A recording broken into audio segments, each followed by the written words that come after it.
ትዳር የተፈጥሮ ጸጋ ነውና አንዳቸው ለአንዳቸው ሰላምን፣ ጸጥታን ይፈጥራሉ። ትዳር በፍቅርና በእዝነት ላይ ይመሰረታል። አላህ ስብሓነሁ ወተዓላ በቁርአኑ ላይ ምን ይላል? ومن آياته أن خلق لكم من أنفسكم أزواجا لتسكنوا إليها وجعل بينكم مودة ورحمة إن في ذلك لآيات لقوم يتفكرون.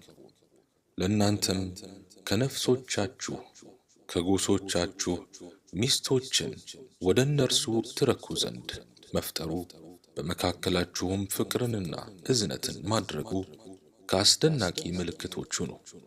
በዚህ ውስጥ ለሚያስተውሉ ህዝቦች ተአምራቶች አሉ። ሱረቱ አሩም ምዕራፍ 30 አንቀጽ 21። ብጥብጥ በትዕግስትና ውይይት ይፈታል። ችግሩ ከአቅም በላይ ሲሆንም ከቤተሰቦቻቸው ከሽማግሌዎችና አማካሪዎች እርዳታን ይጠይቃሉ። ብጥብጥ መራራቅና ትልቅ ችግርን እንጂ መፍትሄን አያመጣም። መጥፎ እድል በዘመናችን አለመግባባት እየጨመረ ሲሆን በትዳር ላይ ደግሞ እየተባባሰ ነው። ሰዎች በተማሩ ቁጥር ባህላቸውን እንደሚያበለጽጉ ቢታሰብም ዘመናዊው ባህል ግን የሰዎችን ትዕግስት፣ አዛኝነትና ተንከባካቢነት አስወግዷል። አለመግባባት የአንዳንዴ ክስተት መሆኑ ቀርቶ ባህል ሆኗል። አጂብ! በአሜሪካ የፍትህ ክፍል እንደገለጸው ከ1 እስከ 3 ሚሊዮን ሴቶች አሜሪካ ውስጥ ከባሎቻቸው ወይንም በወንድ ጓደኞቻቸው አካላዊ ጥቃት ይደርስባቸዋል። በየቀኑ 3 ሴቶችና 1 ወንድ በተጓዳኞቻቸው ይገደላሉ። 2000 ዓመተ ልደት 1247 ሴቶች በተጓዳኞቻቸው ተገድለው ነበር።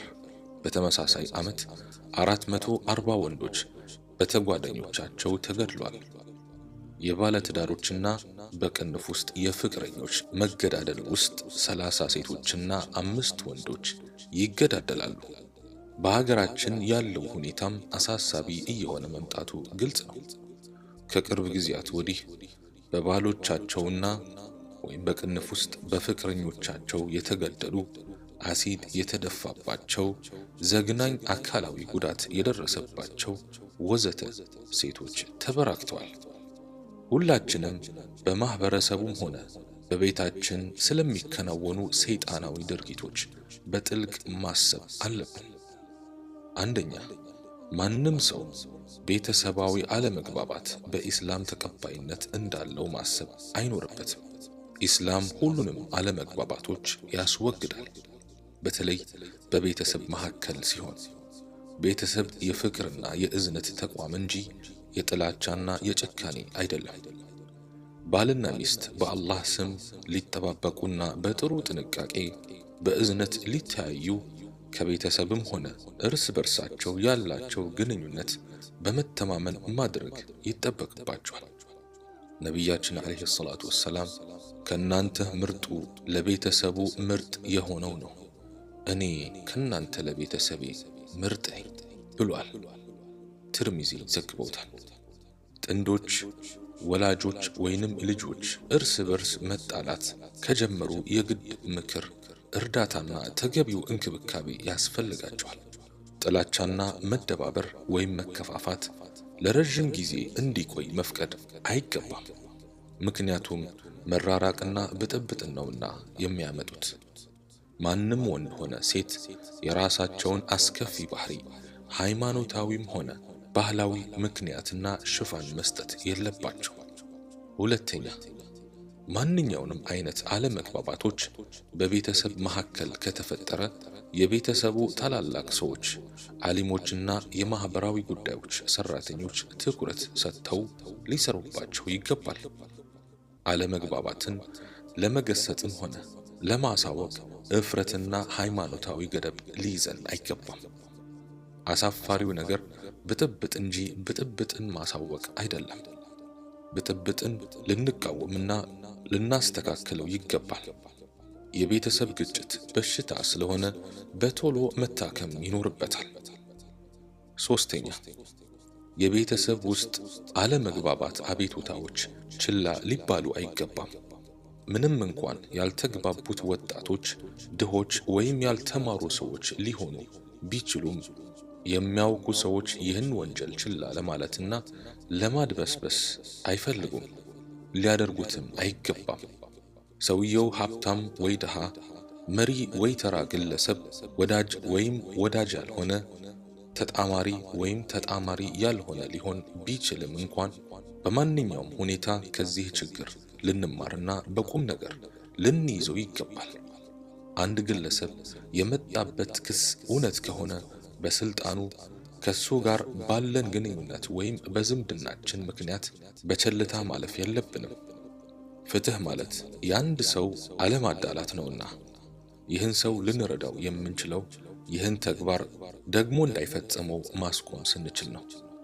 አራተኛ፣ እነዚያ በቤተሰብ ግጭት ምክንያት የተጎዱት በፍጥነት እርዳታ ማግኘት አለባቸው።